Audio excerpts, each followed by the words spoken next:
Hello traders, welcome to my YouTube channel.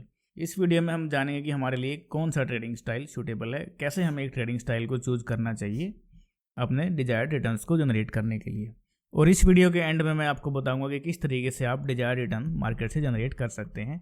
हम एक path develop करते हुए चलेंगे और देखेंगे कि कैसे हमें ट्रेड करना चाहिए, कितना हमारा टारगेट रहना चाहिए, कितने नंबर ऑफ ट्रेड्स हमें ईयर में करने पड़ेंगे उस डिजायर्ड टारगेट को अचीव करने के लिए। तो इस वीडियो में हम जानेंगे कैसे हमें सूटेबल ट्रेडिंग स्टाइल को चूज करना चाहिए, कितने हमें रिटर्न्स एक्सपेक्ट करने चाहिए, कौन सा ट्रेडिंग इंस्ट्रूमेंट अच्छा है ट्रेड करने के लिए, उसको कैसे चूज कर सकते हैं हम बेस्ट ट्रेडिंग इंस्ट्रूमेंट को, वर्किंग प्रोफेशनल्स के लिए कौन सा ट्रेडिंग स्टाइल सूटेबल रहेगा, और एंड में हम बात करेंगे जो मैंने आपको बताया कि कैसे आप एक डिजायर्ड रिटर्न जनरेट कर सकते हैं।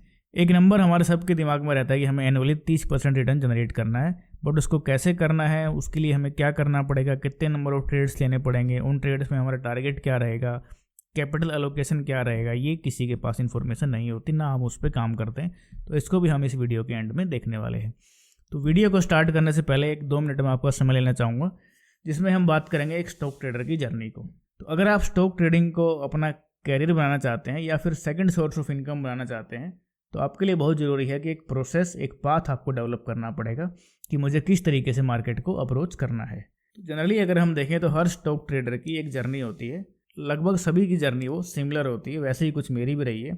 सबसे पहले जब हम स्टार्ट करते हैं तो हम या तो अपने दोस्त को देख के स्टार्ट करते हैं या हम उसके कहने से स्टार्ट करते हैं।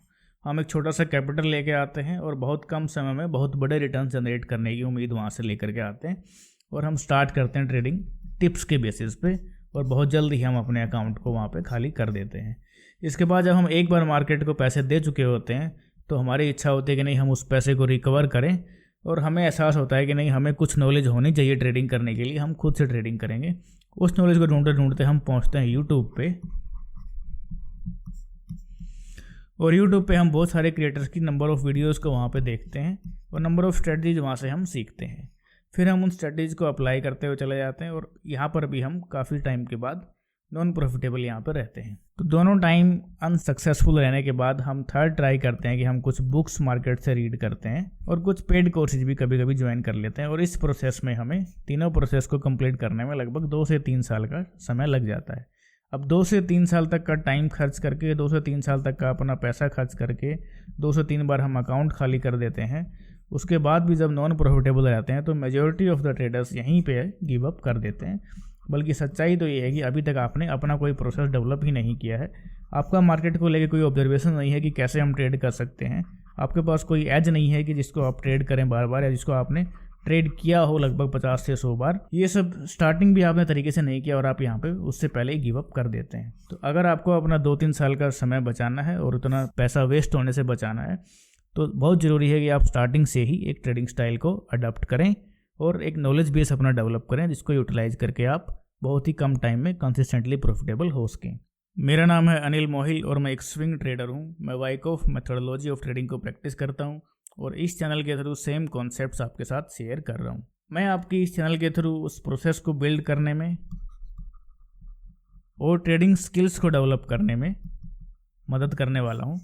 चलिए स्टार्ट करते हैं how to build that process. Step by step हम इस चैनल में वीडियो बाय वीडियो देखते हुए चलेंगे। तो सबसे पहले जब कोई बिगिनर आता है तो उसके दिमाग में सबसे पहला सवाल क्या होगा कि मुझे क्या ट्रेडिंग स्टाइल चूज करना चाहिए। अगर नहीं आता है तो बिगिनर के दिमाग में ये आना चाहिए कि हमें क्या ट्रेडिंग स्टाइल को चूज करना चाहिए। जैसे काफ़ी ऑप्शंस हमारे पास अवेलेबल है। हम इंट्राडे ट्रेड कर सकते हैं, हम स्विंग ट्रेड कर सकते हैं, या हम लॉन्ग टर्म इन्वेस्टिंग कर सकते हैं। विद इन दैट हम FNO वो ट्रेड कर सकते हैं और हम कैश में ट्रेड कर सकते हैं। तो हमें डिसाइड करना होगा कि हमें कहाँ से स्टार्ट करना है, और ये डिपेंड करता है काफ़ी फैक्टर्स के ऊपर कि आपको कहाँ से स्टार्ट करना चाहिए। जैसे कि आपकी कैपिटल क्या है, आपका नॉलेज बेस क्या है, आपका रिस्क एपेटाइट क्या है, और आपका डिजायर्ड एक्सपेक्टेशंस क्या है मार्केट से। लोगों की काफ़ी अबसर्ड एक्सपेक्टेशंस रहती हैं, काफ़ी बड़े बड़े रिटर्न्स काफ़ी स्मॉल टाइम में जनरेट करने के लिए लोग मार्केट में आते हैं। तो हम इस वीडियो के थ्रू ये भी देखेंगे कि हमें कितने रिटर्न्स एक्सपेक्ट करने चाहिए। इसके बाद हम इस वीडियो में बात करेंगे कि कौन सा बेस्ट ट्रेडिंग इंस्ट्रूमेंट है, हमें FNO में जाना चाहिए, हमें कैश में जाना चाहिए, और कौन से इंस्ट्रूमेंट को हमें कब चूज करना चाहिए एज पर मार्केट कंडीशन और as per our ability. Third हम बात करेंगे वर्किंग प्रोफेशनल्स काफी इंटरेस्टेड रहते हैं ट्रेडिंग को सेकंड सोर्स ऑफ इनकम बनाने में, तो उनको किस तरीके से ट्रेड करना चाहिए ताकि वो इसको कम समय दे करके अपना सेकंड सोर्स ऑफ इनकम बनाने में कामयाब हो सके। और लास्ट में हम देखेंगे कि आपको जो डिजायर्ड रिटर्न जनरेट करने हैं उनके लिए आपको क्या करना पड़ेगा, कितनी नंबर ऑफ ट्रेड्स करनी पड़ेंगी, उन ट्रेड्स में क्या टारगेट रहना चाहिए और क्या कैपिटल एलोकेशन रहना चाहिए, इसके बारे में हम सबसे एंड में बात करेंगे। तो स्टार्ट करते हैं वीडियो को। सबसे पहले जो हमारे दिमाग में क्वेश्चन होता है कि हम कितने रिटर्न्स हम जनरेट कर सकते हैं, या मेरे दोस्तों ने मेरे से काफी बार पूछा है कि अगर मैं 1 लाख रुपए लगाऊं मार्केट में तो कितने टाइम में मैं उसको डबल कर सकता हूं, या 1 साल में मैं कितना % रिटर्न एक्सपेक्ट कर सकता हूं। तो उसके बारे में हम सबसे पहले बात करेंगे। हम देखते हैं कुछ रिकॉर्ड जो वर्ल्ड के बेस्ट ट्रेडर्स हैं उनका रिकॉर्ड, ये मैंने इंटरनेट से उठाया है इस टेबल को। तो यहाँ पे हम देखें रिचर्ड डेनिस 120% लगातार 19 ईयर तक कंपाउंडेड एनुअल रिटर्न जो है 19 ईयर्स का वो है 120%। इसी तरीके से हम अगर इसको फॉलो करते हैं टेबल को 120, 120, 118, 87, 80, 72, 45, 30, इस टेबल को देख के मैं बोल सकता हूँ, या मेरी जो एक्सपेक्टेशंस है मार्केट से जिसको लेकर के मैं ट्रेड करता हूँ, ऑन एन एवरेज 25 to 30% मैं ट्राई करता हूँ कि एनुअल मेरा इतना रिटर्न होना चाहिए। बट यहाँ से देख के अगर ये लोग जनरेट कर सकते हैं 120% रिटर्न, 87%, 80%, 72%, 60%, 45%, तो हम भी जनरेट कर सकते हैं, उसकी तरफ कोशिश कर सकते हैं। बट एवरेज में लेके जो चल रहा हूँ अपने लिए टारगेट 25 to 30% का रिटर्न में एनुअली टारगेट करके चलता हूँ। तो यहाँ से आपको एक रीजनेबल एक्सपेक्टेशंस मिलती है कि कितना आप एक्सपेक्ट कर सकते हैं मार्केट से। अब हम बात करते हैं कैसे हमें ट्रेडिंग स्टाइल को चूज करना चाहिए। क्या हमें इंट्राडे की तरफ जाना चाहिए, या हमें स्विंग ट्रेडिंग की तरफ जाना चाहिए, या फिर हमें लॉन्ग टर्म इन्वेस्टिंग की तरफ जाना चाहिए। तो इसको अब डिसाइड करेंगे कि तीनों को देखते हुए हमें क्या क्या फैक्टर को कंसीडर करना है, क्या हमारा स्किल्स का लेवल होना चाहिए, और इन तीनों में क्या नुकसान है और क्या उनके फायदे हैं और किसके लिए ये तीनों सुटेबल हैं। सबसे पहले हम बात करें इंट्राडे ट्रेडिंग की। मैक्सिमम लोग इसी से स्टार्ट करते हैं इंट्राडे ट्रेडिंग, क्योंकि इसका एक जो सबसे अच्छा फायदा लोगों को लगता है कि क्विक प्रॉफिट पोटेंशियल। आप अभी ट्रेड इनिशिएट करेंगे और आपको 1 से 2 घंटे में प्रॉफिट मिल जाता है, कभी बार 15 से 20 मिनट में प्रॉफिट मिल जाता है, और वही अट्रैक्ट करता है काफी लोगों को इंट्राडे ट्रेडिंग की तरफ। काफी रिटेलर्स जो आप अभी तक आपने न्यूज पढ़ी होगी 90% of the retailers lose money, उनमें से मेजोरिटी जो है वो इस कैटेगरी में आती है जो इंट्राडे ट्रेडिंग करती है। और विद इन इंट्राडे वो लोग क्या करते हैं एफएनओ, और विद इन एफएनओ वो लोग क्या करते हैं ऑप्शन बाइंग। तो मेजोरिटी ऑफ दीज जो है वो लूजर्स होते हैं। इंट्राडे में सेकंड जो एडवांटेज है वो हमारे पास क्या है कि हमारे पास कोई ओवरनाइट रिस्क नहीं है। यहाँ पे अगर कल को market gap down gap up होती है तो हमारा कोई रिस्क यहाँ पे इन्वॉल्व नहीं है। सेकंड, हमें कितने एफर्ट लगाने पड़ेंगे इंट्राडे ट्रेडिंग को करने के लिए, तो वो हम देखते हैं कि हमें हाई टेक्निकल स्किल्स यहाँ पे चाहिए, क्योंकि हमें क्विक रिस्पॉन्स यहाँ पे करना है। हम जैसे ही हमें सेटअप दिखता है हमें तुरंत वहाँ पे बाय करना है, और जैसे ही हमें फेलियर दिखेगा तुरंत हमें वहाँ पे एग्जिट करना है और अपना प्रॉफिट बुक कर लेना है। तो इसके लिए हमें बहुत हाई टेक्निकल स्किल्स चाहिए।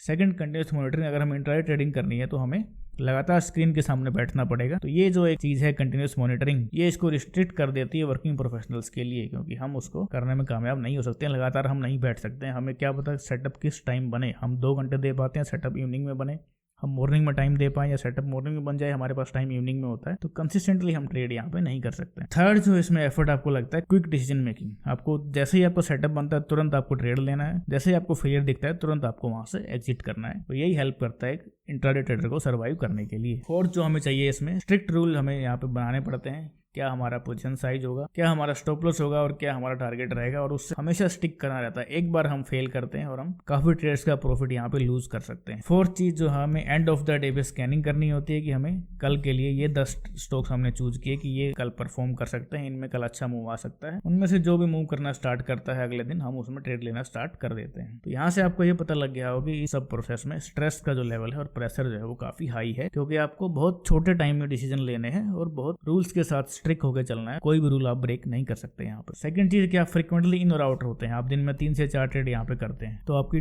कॉस्ट जो ट्रांजैक्शन कॉस्ट है वो इंक्रीज हो जाती है। Fourth, risk of over trading. Third, risk of over trading. Over trading का रिस्क यहाँ पे हमेशा बना रहता है। अगर आपकी 1-2 ट्रेड चली जाती है स्टार्टिंग में ही लॉस में, तो आप रिवेंज ट्रेडिंग करना स्टार्ट कर देते हैं। आप कोशिश करते हैं कि नहीं मैं उसको रिकवर करके ही उठूंगा, और उस रिवेंज ट्रेडिंग में आप अपने रूल्स ब्रेक कर देते हैं और आप 5, 6, 10 ट्रेड दिन में कर लेते हैं, और एंड में आप एक काफी बड़े लॉस को देखते हैं। शॉर्ट टर्म गेन्स जो होते हैं वो हाई रेट पे टैक्स्ड होते हैं। शॉर्ट टर्म गेन्स आपके सैलरी स्लैब में टैक्स्ड होते हैं as compare to long term gains. ये जो टैक्स रेट होता है काफी हाई होता है, तो यहाँ पे आपको प्रॉफिट में से काफी पे करना होता है। सबसे बड़ा यहाँ पे नुकसान है कि आपको बहुत हाई हिट रेशियो चाहिए। बहुत हाई हिट रेशियो के लिए आपको बहुत हाई टेक्निकल स्किल्स आपकी होनी चाहिए, कि आपको काफी बार सक्सेसफुल होना पड़ेगा, क्योंकि यहाँ पे जो हमारा रिस्क रिवॉर्ड रेशियो रहता है वो 1 to 1.5 रहता है नॉर्मली। काफी अच्छे ट्रेडर्स हैं उनका थोड़ा 2 तक भी चला जाता है। तो अगर अगर इस रिस्क रिवार्ड रेशियो में सर्वाइव करना है विद हाई ट्रांजैक्शन कॉस्ट तो हमको more than 60% of the time at least यहाँ पे करेक्ट होना पड़ेगा ब्रेक इवन होने के लिए। अगर आपको स्लाइटली प्रॉफिटेबल होना है तो आपको लगभग 70% ऑफ द टाइम यहाँ पे करेक्ट होना पड़ता है with this risk reward ratio. तो इससे मेरा कंक्लूजन निकलता है कि आपको अच्छी टेक्निकल स्किल्स यहाँ पे आनी चाहिए, यानी आपका नॉलेज बेस जो है वो बहुत अच्छा होना चाहिए। सेकंड है कि आपको अगर इसको कैरियर बनाना है, ट्रेडिंग को कंसिस्टेंटली आपको प्रॉफिटेबल रहना है, कंसिस्टेंटली ट्रेडिंग करनी है, तो क्या मैं ऐसे बिजनेस को चूज करूंगा कि जो मेरे को हर 10 मिनट में स्ट्रेस दे रहा हो? क्या मैं ऐसे बिजनेस को चूज करूंगा जिसमें मेरे को दिन में 10 बार डिसीजन लेने पड़ते हैं? क्या मैं ऐसे बिजनेस को चूज करूंगा जिसमें मैं एक बार अगर रूल ब्रेक कर दूं तो हो सकता है मेरी पूरे 3 महीने की कमाई यहाँ पे डूब जाए? तो मैं इसको नो कहता हूं, क्योंकि और मैं इसको करके देख चुका हूं और मैं नॉन प्रॉफिटेबल रहा हूं इसमें। हो सकता है मेरा बायस भी हो इसको नो करने में, बट मेरी तरफ से इसको नो है। मैं इंट्राडे ट्रेडिंग को प्रेफर नहीं करता हूं। इंट्राडे में मैं इंट्राडे को कैसे मैं देखता हूं, इंट्राडे में मैं ट्रेड इनिशिएट कर लेता हूं काफी बार। शॉर्ट टाइम फ्रेम में जाके मैं इंट्राडे में उसको इनिशिएट करता हूं और उसको कन्वर्ट कर देता हूं स्विंग ट्रेड के अंदर। सेकंड हम देखते हैं स्विंग ट्रेडिंग। ये मेरा फेवरेट ट्रेडिंग का स्टाइल है और मैं इसी को प्रेफर करता हूं और इसी के बेस पर मैं ट्रेडिंग भी करता हूं। इसका एडवांटेज क्या है कि इसको वर्किंग प्रोफेशनल्स भी इजीली कर सकते हैं, क्योंकि आपको दिन भर स्क्रीन के सामने नहीं बैठना है। तो सबसे पहला इसका फायदा जो है बैलेंस टाइम कमिटमेंट। आपके पास जितना टाइम है आप उसको लगा करके ट्रेडिंग कर सकते हैं। सेकंड है कि पोटेंशियल फॉर लार्ज गेन्स, क्योंकि यहाँ पे आपकी पोजीशन रहने वाली है मोर देन 2 डेज से लेकर के आपकी पोजीशन यहाँ पे 1 ईयर तक लास्ट करती है। तो यहाँ पे आपके पास प्रॉफिट पोटेंशियल भी काफी लार्ज होता है। इंट्राडे में जैसे ही हम 1-2% के मूव पे निकल जाते हैं, यहाँ पे हम 15, 20, 25, 50% तक के मूव भी हम इजीली कैप्चर कर सकते हैं इतना, क्योंकि हमारे पास यहाँ पे टाइम है पोजीशन में बैठने के लिए। सेकंड है रिड्यूस स्ट्रेस। यहाँ पे हमको हर 5 मिनट में डिसीजन नहीं लेना है, हर 10 मिनट में डिसीजन नहीं लेना है। हम एंड ऑफ द डे पे डिसीजन लेते हैं। एंड ऑफ द डे पे हम देखते हैं कि कौन सा स्टॉक हमारे डायरेक्शन में फेवर में परफॉर्म किया, उसमें हम एंट्री करते हैं और हम पोजीशन को लेकर के बैठ जाते हैं काफी टाइम के लिए। उसको देखते हैं कि कैसे वो रिटर्न जनरेट करता है। तो इंट्राडे मूवमेंट्स हमको ज्यादा इफेक्ट यहाँ पे नहीं करती है, जो कि स्ट्रेस और प्रेशर को काफी रिड्यूस करता है। फोर्थ सबसे बड़ा एडवांटेज जो इसमें है वो है risk reward ratio. 1:4, 1:6, 1:10, 1:20, 1:100 risk reward ratio भी यहाँ पे मिल जाता है। बट हम जनरल बात करते हैं कि 1:4, 1:6 आपको हर जगह देखने को मिल जाता है। अगर मैं सिर्फ बात करूँ 1:4 की, कि जब आप लूज करेंगे तो आप 1 पॉइंट लूज करेंगे और जब आप गेन करेंगे तो आप 4 पॉइंट्स गेन करेंगे। तो अगर कंसीडर करता हूँ आप 10 ट्रेड लेते हैं, 10 में से आप 3 बार प्रॉफिटेबल रहे तो आपको 12 पॉइंट्स का गेन होता है, और आप 7 टाइम लूज कर जाते हैं तो आप 7 पॉइंट्स लूज करते हैं। तो नेट गेन्स आपका जो होता है वो 5 पॉइंट्स का गेन होता है। यानी यहाँ पे आप 30% एक्यूरेसी के साथ भी प्रॉफिटेबल हो सकते हैं with risk reward ratio of 1:4। अगर आपका रिस्क रिवॉर्ड रेशियो 1:6, 1:10 चला जाता है तो आप बहुत कम एक्यूरेसी में भी यहाँ पे प्रॉफिटेबल हो सकते हैं, जो मैं आपको काफी ट्रेड्स के थ्रू दिखाऊंगा अभी। अब अगर हम बात करें एफर्ट्स रिक्वायर्ड, हमें क्या नॉलेज बेस चाहिए स्विंग ट्रेडिंग करने के लिए। सबसे पहले अगर हम टेक्निकल स्किल्स की बात करें तो हमें अच्छी टेक्निकल स्किल्स यहाँ पे चाहिए, क्योंकि हम यहाँ पे टेक्निकल्स के बेस पे मूव्स को कैप्चर करने वाले हैं, जो कि 20%, 50% तक के मूव्स को हम यहाँ पे कैप्चर करने वाले हैं। तो यहाँ पे हम फंडामेंटल्स को उतनी अहमियत ना देके टेक्निकल्स के बेसिस पे ही मूव्स को कैप्चर करते हैं। मॉनिटरिंग की अगर हम बात करें तो यहाँ पे हमें क्लोज पे हम डेली मॉनिटरिंग कर सकते हैं। Once we are in a position, उसके बाद हम क्लोज से मॉनिटरिंग कर सकते हैं कि स्टॉक सही बिहेव कर रहा है या कुछ ना कुछ उसमें रेड फ्लैग्स मिले हैं उसको पोजीशन को एग्जिट करने के लिए। स्कैनिंग की अगर हम बात करें तो हम वीकली स्कैनिंग यहाँ पे करते हैं। वीकेंड में आराम से बैठ के हम आउट परफॉर्मिंग सेक्टर्स के, आउट परफॉर्मिंग स्टॉक्स को चूज करते हैं जो हमारे क्राइटेरिया में सेट होते हैं, जिनसे हम ट्रेड इनिशिएट यहाँ पे कर सकते हैं। तो जैसे ही परफॉर्म करना स्टार्ट करते हैं वीक के अंदर, हम उनमें ट्रेड लेना इनिशिएट कर देते हैं। सबसे जरूरी चीज जो इसमें है वो है पेशेंस, क्योंकि यहाँ पे हम पोजीशंस को रखने वाले हैं 2 से 3 महीने, 4 महीने, 6 महीने तक भी। तो पेशेंस की बहुत जरूरत है यहाँ पे। हो सकता है आपको 2 मंथ तक कोई रिटर्न देखने को ना मिले और अगले 2 वीक्स में वहां से आपको 20% देखने को मिल जाएगा।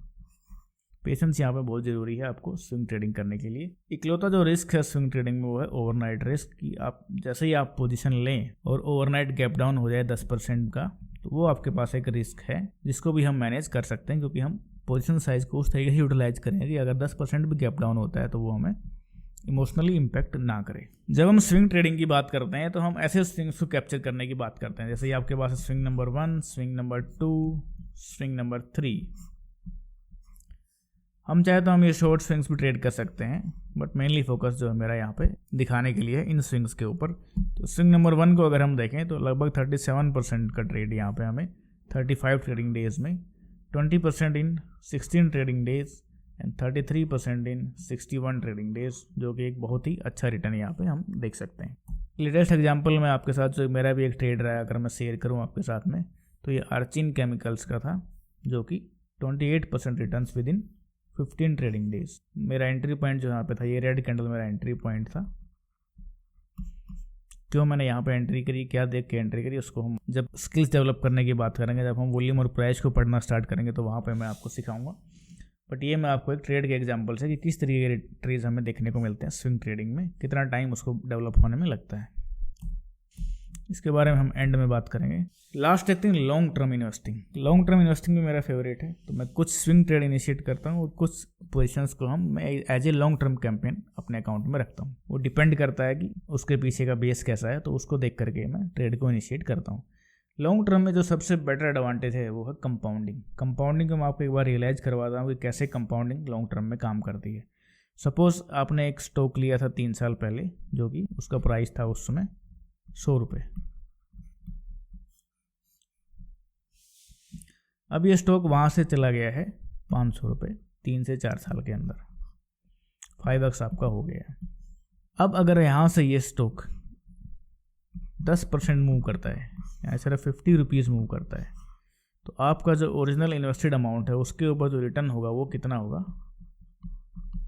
50% यहाँ पे आपका रिटर्न होगा। तो इस तरीके से कंपाउंडिंग लॉन्ग टर्म में काम करता है।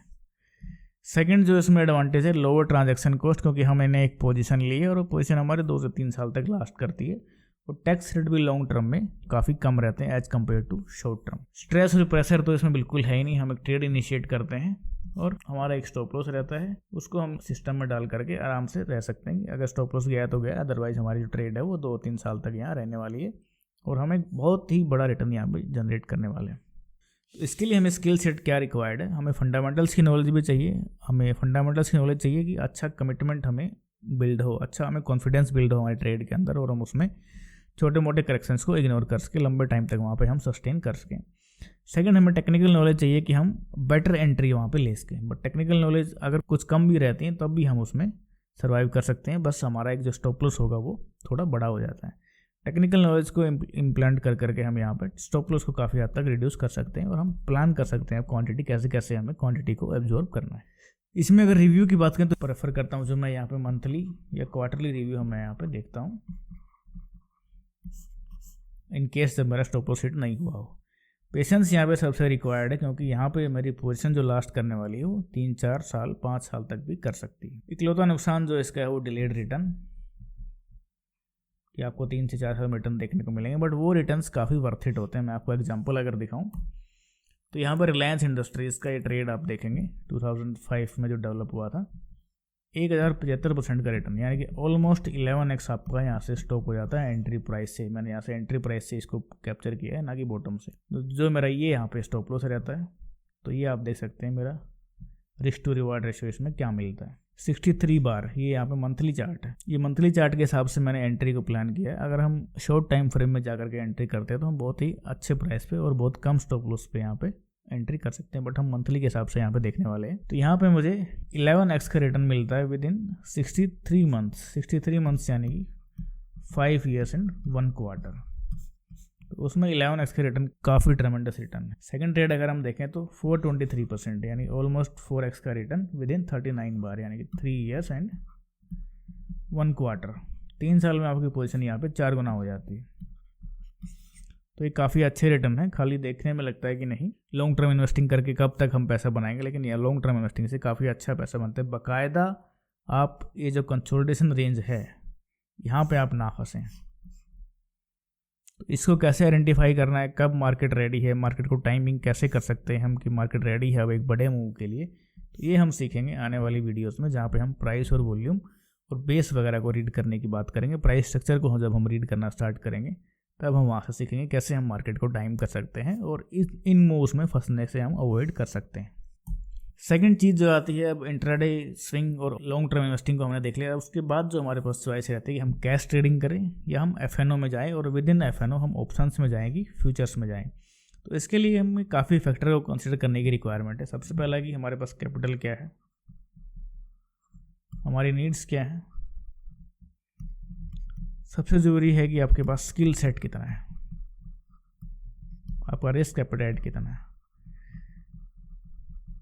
क्योंकि जो एफएनओ में ट्रेड करते हैं तो यहाँ पे हमारी पोजीशन जो है वो लेवरेज पोजीशन रहती है। अगर हम फ्यूचर्स की बात करें तो ऑलमोस्ट 5x लेवरेज हमारे पास यहाँ पे रहता है, यानी कि हम 5 लाख की क्वांटिटी 1 लाख रुपए प्रीमियम दे करके उठा सकते हैं। तो अगर ये पोजीशन हमारे अगेंस्ट में 5% मूव करती है तो हमें जो नुकसान होने वाला है 5% इंटू 5x 25% का नुकसान यहाँ पे होने वाला है। तो अगर हम यहाँ पे फुल ट्रेडिंग के साथ, फुल कैपिटल के साथ अगर कोई पोजीशन ले लेते हैं तो एक स्टॉप लॉस में हमारी यहाँ पे 25% कैपिटल उठ जाती है, जो कि एकदम सूटेबल नहीं है ट्रेडिंग में सस्टेन करने के लिए। एक पोजीशन पे आप मैक्सिमम 1 to 2% के बीच में लूज कर सकते हैं। तो हमारी कैपिटल का भी काफ़ी बड़ा फैक्टर है डिसाइड करने में कि हमें फ्यूचर्स और ऑप्शन ट्रेडिंग करनी चाहिए कि नहीं करनी चाहिए, क्योंकि हमारा जो लॉस है वो लिमिट रहना चाहिए 2% तक। अगर आप मान लीजिए पोजीशन आप 1 लाख की पोजीशन लेते हैं और आपका स्टॉप लॉस है 5% का, तो 5 into 5x आपका स्टॉप लॉस जो हो जाएगा 25,000 का स्टॉप लॉस यहाँ पे हो जाता है। ये 25,000 अगर आपके कैपिटल का 1% है या 1.5 या 2% है, सपोज मैं यहाँ पे 2% लेके चलता हूँ, तब आप ये ट्रेड करने के लिए एलिजिबल हैं, आप इसको कर सकते हैं। आपका रिस्क रिवार्ड जो है वो यहाँ पे चेक में है और आपका रिस्क मैनेजमेंट जो है वो भी यहाँ पे चेक में है। बट अगर आपकी कैपिटल स्मॉल है तो मैं आपको बताऊंगा कि आपको सिर्फ और सिर्फ कैश ट्रेडिंग में फोकस करना चाहिए। और अगर हम बात करें FNO में, लोगों को लगता है कि फास्ट रिटर्न्स बनते हैं।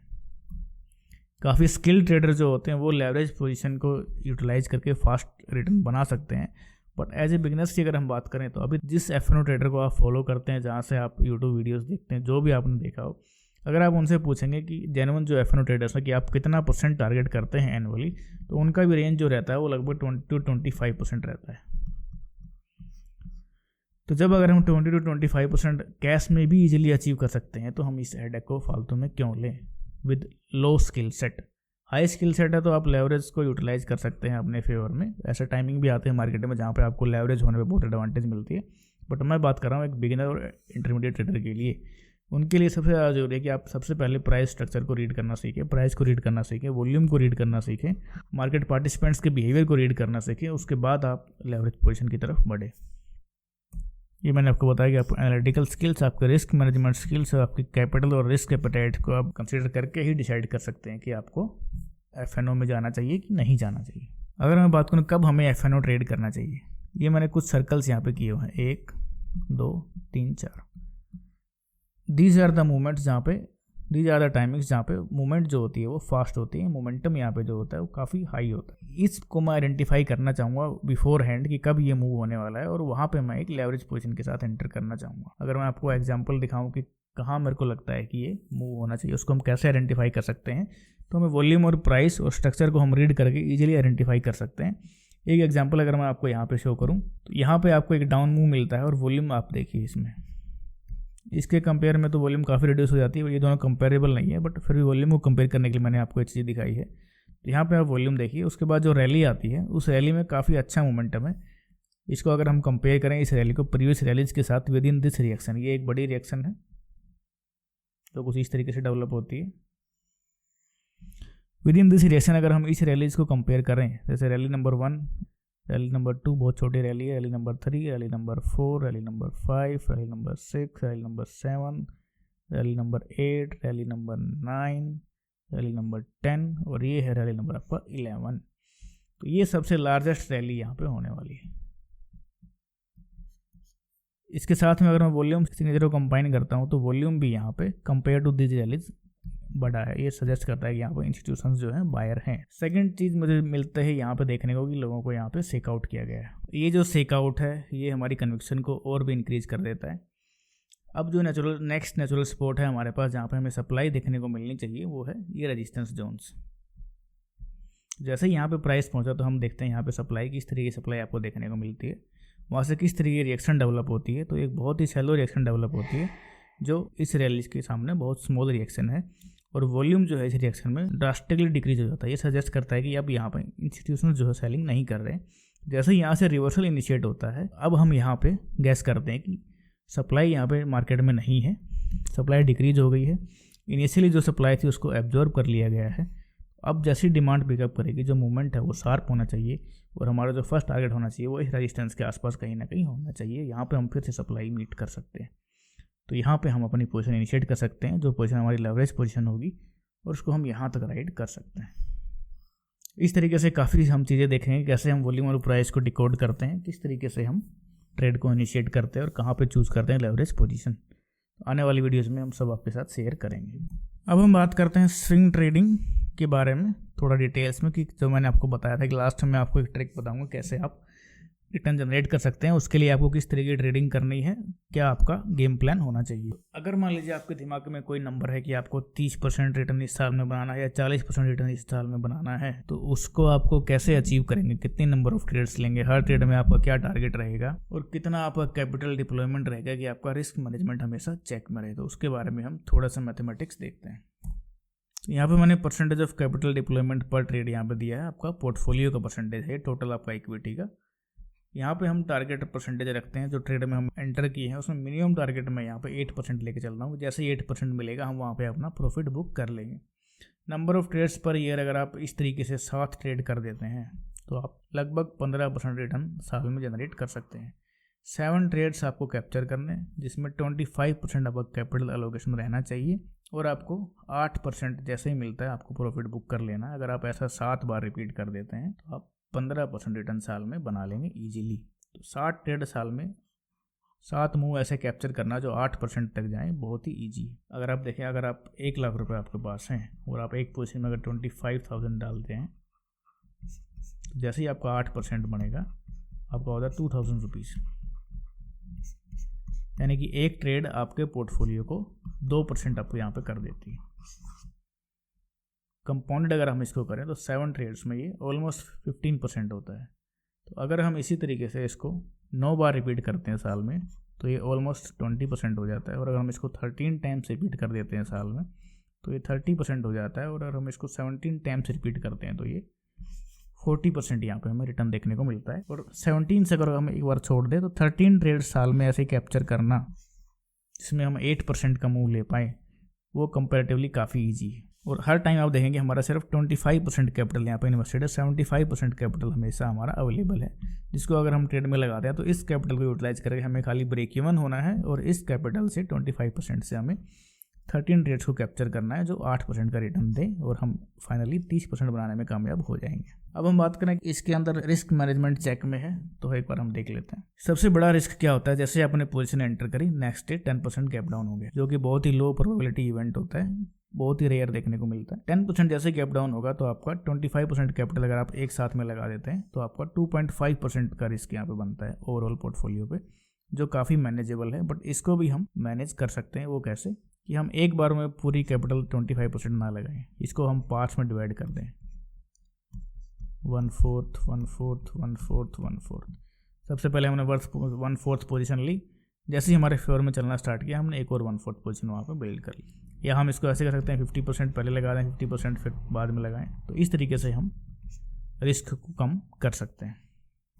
चलिए नंबर के साथ खेलते हैं। अगर हम टारगेट को चेंज कर दें, हम 8% पे प्रॉफिट बुक ना करके हम 10% पे बुक करें, और आजकल 10% स्टॉक्स एक ही दिन में भाग जाते हैं, एक वीक में भाग जाते हैं, तो उनको कैप्चर करना थोड़ा इजी है। 10% के मूव्स को बाकायदा आप बैठ के ढूंढे कि मेरे को 500x का मूव चाहिए, 100 टाइम्स का मूव मेरे को चाहिए, उसके कंपेयर में आप 10 बार 10% के मूव आप इजीली कैप्चर कर सकते हैं। तो अगर हम सेम एलोकेशन रखें, 25% डिप्लॉयमेंट रखें और टारगेट को बढ़ा के 8 की बजाय हम 10% पे प्रॉफिट बुक करें, ऐसा अगर हम 7 बार रिपीट करते हैं तो हम 19% रिटर्न यहाँ पर जनरेट कर सकते हैं। और अगर हम ऐसा 13 बार रिपीट कर देते हैं तो हम लगभग 38% रिटर्न जनरेट कर सकते हैं।